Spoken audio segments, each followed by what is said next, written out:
Hi, everyone. Welcome to this week's episode of Vented Uplift. We had to do things a little differently because Instagram was not Maura's friend today. So everyone, welcome. Every week we're bringing ordinary people doing extraordinary things by sharing their journey and helping us be lifted. By struggling what they, sharing what the struggles that they went through, they're helping us realize that we're not alone and that together we can do it.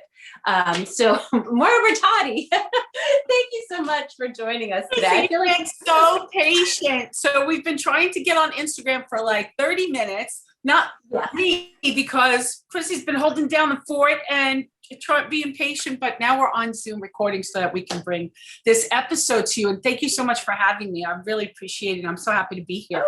Of course. I was saying earlier, Maureen Spataro is the great connector, right? She is 6 degrees of Maureen. Yeah. That's so true. She just brings us all together, connects all these people. And that's how, through Maureen, how you and I met. You're part of the, the Inspired Girls author books. You're friends with all the girls. We met at one of the, which was the first event we met in person? SOAR? Were you at SOAR or the? No, it was the next chapter. Was that the one we finally met in person? Because I feel like we've met in person so many times before, because we also do on Zoom, on the Warriors. So we've met on there. So it's like, it's funny, when I text people, I don't remember if I've talked to them, because everything, you feel like you're already doing it. So you're either on Facebook or texting or email or Zoom or anything, I guess, but Instagram for me. But it does feel like that. Like we've met. From when I met you, I feel like I know you. You're just so warm and personable and funny. Thank you. I try to be fun. I think I'm funny, but my family's like, no, you're not. But I have a weird sense of humor coming from a family where, one household had 7 older siblings, my dad's first wife. So to go over there, you got to be tough. And we laugh, we abuse each other, we have a different sense of humor. If you fall, we're laughing at you, but we'll take care of you. But, it's funny because I believe humor is absolutely in the whole healing process. So if you don't have humor, you're missing part of a tool that can absolutely help with healing. So that even fits right into what we're talking about today. Yeah. So tell everybody what you do. So I'm a writer right now and an author of Uncover Your Recovery, Uncover Your Healing. And that book will be out in the fall. And we're so excited. I'm co-writing with Anne Murley. She's awesome. She's a healer. She does her own, she has her own, one-on-one practice with people. I send people to her all the time because she's doing deep healing on it's a whole different level, because what we're realizing is we need more than just talk therapy. And we need more than just readings, because I also used to do angel readings. I got involved in psychic development and angels and all things spiritual when my mom passed. So 19 years ago, she passed. And 21 years ago or so, she got sick. And it was very difficult to watch her go through that process and then lose her. And I kind of lost myself and my identity. I was raised Roman Catholic. And so people that were raised Catholic, they do have a set of religious beliefs and dogma and stuff, but it wasn't enough for me when I was 36 and I wanted my mommy. And I was like, where are you? I had to figure out where she was, other than she's with God, she's fine, she's in a better place. And so I took all these classes and did all this experimenting with psychic development and mediumship. Mediumship is the connecting to people in spirit. And it just really was my answer for the relief from my grief. And so that opened up this whole doorway and got me out of, you said earlier on Instagram when we were trying to connect, I was in the moo-moo business. I worked in Manhattan for 20 years. And when spirit tells all of us to do something, we don't always listen, especially those of us from New York and New Jersey. We're a little bit stubborn. So I was like, yeah, I'm not doing that. And not you. Well, they tap and then they tap harder. And then, so they were like, you need to move down towards the shore, the Jersey Shore, be near the beach and the ocean. And I was like, yeah, no, whenever. But a big flood came through my house and I lost all my stuff. And so what did I do? Being so obedient to listen, I fixed the place up and stayed, and I still wouldn't take heed to the message. And then another flood came. And I remember standing in the living room and my stuff is floating by and there's a fireman in my living room and he looks at me and he goes, it's time. I said, for what? He said, it's time to evacuate. My shoes were floating by, whatever I had left. So I was like, you know what? How many more signs do you need? So I did. I moved down towards the Jersey Shore, Bradley Beach area. It's beautiful here, but it was a big change for me. So I had to go on a journey of my own recovery. And Anne Murley and I have brought to this forefront about how recovery is so much more than just alcohol or drugs. You know, we could be addicted to so many things. And it doesn't actually have to be addiction. It can be compulsions. It can be our Netflix binging and our Facebook scrolling. And, you know, there's just so much that we need to recover from. People are recovering from the effects of COVID, not even medically, the whole, everything that's happened to all of us. We're a world that was hit with turmoil. We're recovering from financial losses, heartache, breakup, divorce, like we go on, but we haven't really been equipped with what recovery means, because when you say the word, people go right to labels of addiction. And we don't all fit in that category. You did mention recently I've had a big weight loss. My addiction has been food. So I've lost over 100 pounds now. As of this morning, 109. So, oh my goodness. Yoo-hoo! I'm happy and I'm still going to be on that journey, and thank you. But I had to understand my whole life of up and down with this weight thing since I'm 9 years old. I had to understand that I uncover your recovery, that I'm addicted to sugar, which is why the cheat days and have 2 cookies and do it this way never worked until 7 months ago. I learned from Susan Pierce Thompson, she's a PhD. I learned that when I took sugar completely out of my life, the weight drops off. And that's great, yay, but what are we left with? Now we have to recover. Where's the wounding? Where's the trauma?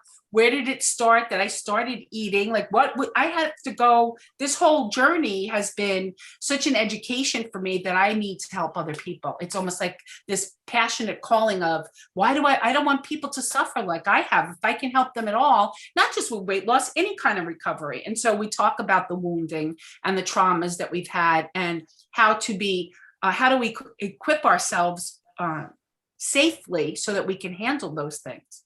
So some people were, good thing we wanted to talk because I haven't stopped talking, right? But some people were wounded in childhood in certain ways that, you can't just rip it out of them and then, talk about it for a while and then you walk away and they're left with that if they have no way to integrate it, no way to heal from it. So we're giving them the tools and the tricks and that's why we put it in a book. Okay. So do you, through this journey now, do you have that aha moment of what was said to you or what happened at 9? I do. So I had sexual abuse happen to me from the age of 8 to 12. And Anne Murley and I are candid about, we both have similar backgrounds in that regard. And so then we get to emotions, and part of the book in emotions about dealing with emotions. Are we ever able to access the anger? Because when we're young, right? I'll give you something to cry about. Like we heard certain things when we were growing up that, you didn't have, like Anne always says, you didn't have a room that said, okay, if you're angry, go in that room and be angry. And when you're done, come back out and we'll cope with it. It's like, you could be happy, right? Happy is good. We might know what it is to be sad because we cry. But when I first went to therapy, when my mother died, the therapist asked me, how do you feel about, and she pointed out that by the 5th question, she said, every time you answer me, you say, I think, and I go on the journey about what I think. And she said, you never answer with how you feel. And I was like, how do I feel? I had to go like a study. I had to go get a poster with all faces that had the words on it: disappointed, upset, frustrated. There's must be like 50 different kinds of emotions that I had no connection to whatsoever. And so we have to teach ourselves and learn that. And so maybe I was angry at my parents for not protecting me from an abuser, like whatever. So all these things start coming up and I put the weight on to keep people at a distance. And yet my happy self is like, everybody get in here and hug me. And I'm like, well, don't get too close. So you live in this duality of wanting to be loved, but yet wanting people to stay away. And that's wounding, right? And that's trauma. And you need to heal from that trauma before you can then love and accept yourself. Because we hear this whole, I guess the last 20 years has been about, everyone says love and accept yourself. Those are great words, but how do you actually do that if you don't look at maybe what the blocks are to get them out of the way? It's when you're, I can't believe how many women have, and then it's all the girls, like, I mean, some kind of abuse sexually. It really is amazing. And I hope we're really teaching our girls now by sharing these stories and being verbal about it, that it's not okay, and to, not accept it. And, we didn't talk about these things back then, right? And so pervasiveness of how big it is, and over across the boards of how many women that I know that have something in their history that has to do with us. When I'm going to make an announcement. Do you want to hear an announcement? It's a secret. No secret anymore. I'll announce. So Ann and I are working together so that in the early part of 2022, we're opening the Women's Center for Peace. So we're opening a center so that we can have people come and heal. And that's like another offshoot. There's so many gifts in writing this book with her. It's just been amazing. And so, where's it going to be? Do you know where? Oh, okay. God's going to go like this. There it is. Just like he's done with every place I've opened, holistic centers. And one time it was the day after Thanksgiving. And I said to somebody, I'm going to open a place in April 1st of next year. Do you know we opened the door on April 1st of the next year? Where did that come from? Spirit. So now that I just said it, you're right here for the born on date. We were talking one day and Ann said, we're going to teach that at the Women's Center for Peace. And we both went like this. She was like, oh, I guess that was just born. So she looked it up. We, bought names, blah, and then now it's just growing behind the scenes until we're ready. I love it. I can almost see a logo in my head. Yeah. And we worked on it. I would love to see when it's finished. If you say, I saw that, we worked on it. And it's exciting, but really it goes back to what you said, that women need a place to heal from, but and Ann and I come at things from two different places, which is great, right? You have pieces that fit together. She wants to make sure we're not excluding men. She believes that if we sort of teach men how not to behave the way, whatever positions we've been in, not all abusers are men. So by no means are we implying that. But we also realize, we both learned that women can get to a much deeper place of healing if they can be vulnerable and men aren't present. There'll be programs that men can be involved in, but the Women's Center for Peace is about women healing and being in a safe, sacred space that they can find that healing for themselves. And, it's like those words, but men, like, may we grow them and teach them, the next generation, how to behave better or differently or understanding. And then, there's so much offshoot of that.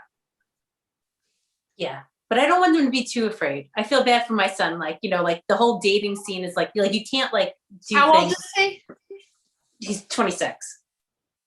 Just like, it was a different approach. Now you have to be careful, and girls are more in a group and texting. It's hard to get in, and like those old fashioned ways of dating, aren't out there anymore. So, I don't want everybody. I feel badly for that age because they don't have a blueprint book. Not that we did, but I feel like that age is in between. What comes later, they're going to have a different world. And what we went through, we know, but they have this, they're kind of like half in and half out. But then they have great moms like you. So. Oh, they'll tell me I'm going to need therapy because my jokes are sometimes inappropriate. So, because I think I'm funny. Listen, can I tell you my inappropriate jokes? I have a terrible crush on my surgeon because, so I lost 109 pounds. Oh yeah. Share your journey. Because I know, and I'll share this with the woman who I know who wants to have it done. So go. Okay. So people have seen the shows about weight loss, and then, they go and get surgery for skin, hanging skin, all this stuff. So of course mine was my boobs. My boobs were so huge. I don't know why the rest of my body didn't have skin hanging off. I mean, you have flabby arms and stuff, but mine is the breasts. And I decided, and I hope this is, I know it's not a PG audience, but we're all mature. So my boobs were this huge, uncomfortable. It was just I said to him when I went to the breast surgeon for the consultation, I said, this isn't vanity. This is quality of life. I said, I can't do this anymore. And so I just recently got a breast reduction and I'm the happiest in the world, but I'm recovering. But the things that come out of my mouth when I'm in that man's office, I am in love with him. I have a terrible crush on my surgeon. From when I met him, I was like, I just love him. And so what did I say to him the other day? Every 4 weeks that I go, he gives me protocol for the next 4 weeks of what to do. And this last time I said, okay, what's the protocol? And he's telling me what to do. And he said, okay, now we're at the point where, massaging the breast. I said, will you be handling that yourself? And, there's always girls in the office, women in the office as assistants. And I said to them, follow me for more tips about how to get someone to lose their medical license. But you have to, like I said, you have to use humor to get past these, points of our lives. Big transition. Okay. So I'm glad, and you're happy with your decision that you did it. The happiest I've been in so long, I can't even tell you. Yeah, you are. You could see how happy you are. All right. So I want you to teach us one thing to do to start healing today. That's a Just great one question. simple thing. So one of the simplest things I can say is, well, it's really two things, but this piece about curiosity and self-inquiry, they go hand in hand. So Okay. until I started asking all these questions about myself, like, why are you eating at this moment if you're not hungry? And then what we usually do is we don't wait for the answer, right? But what if I get curious? What if we're just curiosity? Let's make the aperture of the camera bigger. Curiosity. Let's be curious about everything about ourselves. Make yourself the most interesting topic that you're gonna study now, right?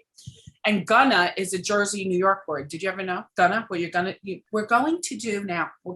Okay. So getting curious and then self-inquiry, asking, like you're the reporter that you're finding out. You're going to keep interviewing yourself.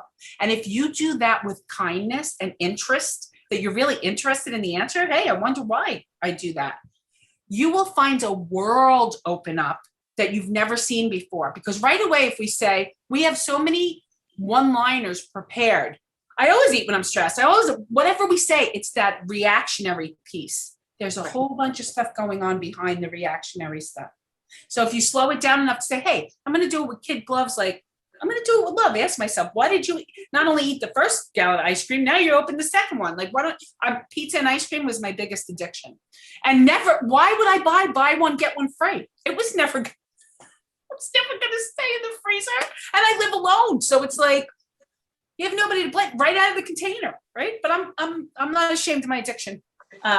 Please, we've all done it. So, but, Ben and Jerry's fudge brownie back in my day. Yes, that was before I was gluten-free. I can eat that whole thing. You get it to the right consistency. And the world is keeping us a little addicted with the amount of crap that's in our food, but I'm not going to be on a pedestal of preaching healthy eating, but I feel fantastic. So, this piece about curiosity and self-inquiry before we get into the other things about dealing with emotions and going to trauma, if we don't start there, and there's so much interesting things there, if people can do that, then they actually learn either self-love or things about themselves that they don't have to criticize. And this is the biggest thing we say. When you ask yourself that question, why am I eating that ice cream? Why am I doing anything? Why am I addicted to porn? Or why am I scrolling through Facebook? Or whatever you do, whatever anyone's doing. When you ask that question, don't ask with the expectation that you need to change it. Now it takes the pressure completely off. If you want to ask why you drink every day, you don't want to ask that question because why do I have to explain to you? Because now you're telling me to stop. Nobody's telling you to give up or stop anything, any behavior. The point is curiosity and self-inquiry. And once you start asking, you uncover a whole world that wasn't known to us before. We didn't know that key. We found that key. And there's so much more that comes after that. But if we don't do that part, we're kind of gypping ourselves out of some really golden nuggets there. I love that. Yeah. So ask, all right, play self-detective and find out. I mean, I can totally tell sometimes when I know that I'm doing something and I'm like, oh yeah, I'm But then stressed. ask more. I'm stressed about this. What else could I go do? And that's why I took up knitting, as a new hobby, because, it keeps me off the phone and B, out of the snacks. So, and it taught me something new to use my brain. So a new skill too. So, that's awesome. And it's a creative outlet. It checks off a lot of boxes. Your hands are busy, so we don't have to do this. It's a creative outlet and you learn something. Those are great things. I didn't know I'd be like an addict now, but and there are good compulsive addictions, right? Knitting is great. So now I make blankets for my make-believe grandchildren, but it's good, Awesome. Listen, when your son is 31, there's going to be a baby. See, I still do some channeling when it comes flying by. 31? All right, that'd be nice to hear, because sometimes he's telling me I'm not having kids. It wouldn't be 50, so, so let's supposed to say that. So let's, I'm going to have to we'll have to, we have about another 8 minutes because I have to do something with my team. I have a team now. It's so exciting. So, you lost your mom to lung cancer, and I lost my dad to lung cancer, and it seems like your mom was 2002, mm-hmm. and my dad was 2003. So, and I realized, looking back, I had my brick and mortar. So we really have so much loss after, like you said, you had to find yourself, like the depression, like you don't know what goes on. Yes. But now, and just because you're saying that you feel the connection with the angels, and I do. I have my symbols and my signs from Dad and my. I'm sure your dad sends you lots of signs, right? My mom. He does. Yesterday, something very exciting happened, which I'll be able to. God, everybody's gonna pray for me next week on Wednesday at 1:00. You're all gonna channel the best thing that can happen while I have an interview for something. Everybody's gonna pray for me. So, and then as soon as it ended, the call ended, I looked out the window, there was the cardinal. I went downstairs and a customer made me a gift with my dad's date, a koi fish, a butterfly. I sobbed for 10 minutes. I love the signs, and hearing them make me so happy. Oh yeah, I love it. And so sometimes I get so when somebody's really sad, I just get this overwhelming feeling I have to go tell them that that person doesn't want you to be sad. It's true. They want you to be happy.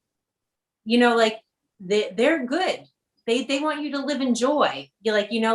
So I find through my best way to get through it and being hurt or, sad is to share how they were, their stories and what they did.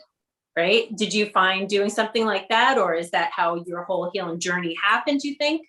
Yes. Sharing some stories and talking to people that really loved them.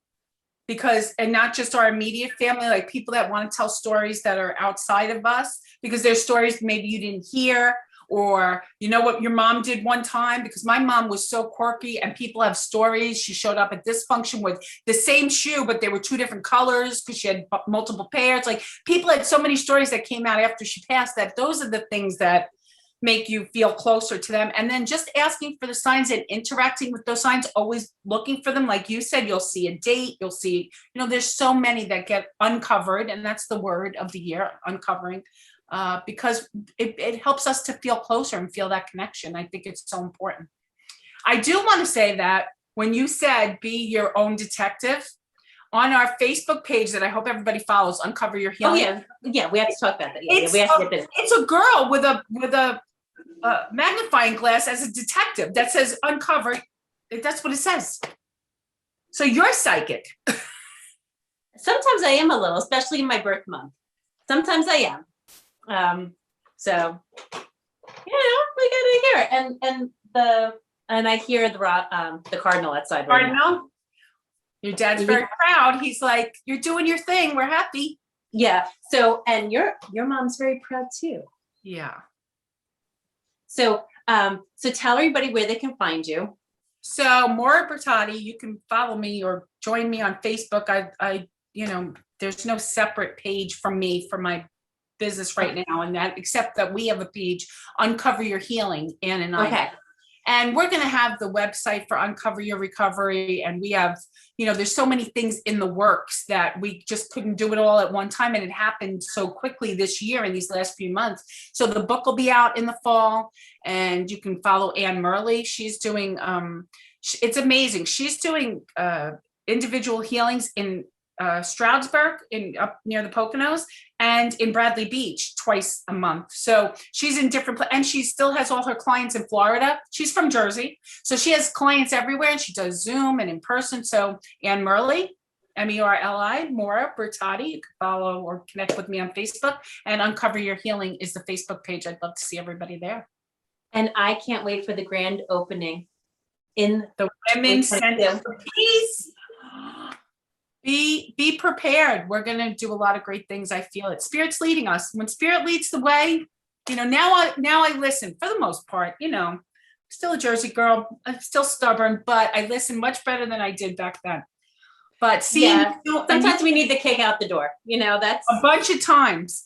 Yeah, I have to say, like everybody's like, oh, like I think like I'm so happy because I'm finally just like doing what I'm supposed to be doing. And absolutely. You too, like when you're like, I'm like, yeah, the smile is real because I'm happy, I'm happy. And you mentioned Maureen Spataro and, her book, Press Pause, but Inspired Girl Books and the Inspired Girl authors that I'm part of, that the book's coming out, being published under, they have amazing books that have already been published, that are in the works, that are coming out. So if people want to follow Inspired Girls, it's so important because of the material for their own healing. And that's what this is about, healing. If we can help anybody heal, that's what we're here for. And it's wonderful being with you and spending time with you and connecting. Yeah. Thank you for lifting up, everybody, all our VIBs. And, that's what we, as women, we got to lift each other up and help each other. And that's how we'll all succeed. And thank you so much. And we'll connect again. Of course. Yeah. We'll have a longer, and we're going to get on IGTV. We're going to make it happen. We'll make it. And I'm going to get you on. Okay. Not when Mercury's in retrograde. So when that Mercury's done, they'll go back to letting me on or whatever. But this was great. Thank you so much. Thank you, Maura. Thank you so much. Have a great weekend. Enjoy your day. And congratulations on the journey and your weight loss and being beautiful and magical. Thank you. Love to all your followers, and thanks for having me. All right. Bye. Bye, everybody. If you ever want to come on, just, you got a story, a journey, just reach out. We'll get you on. All right. Hey, bye, everybody.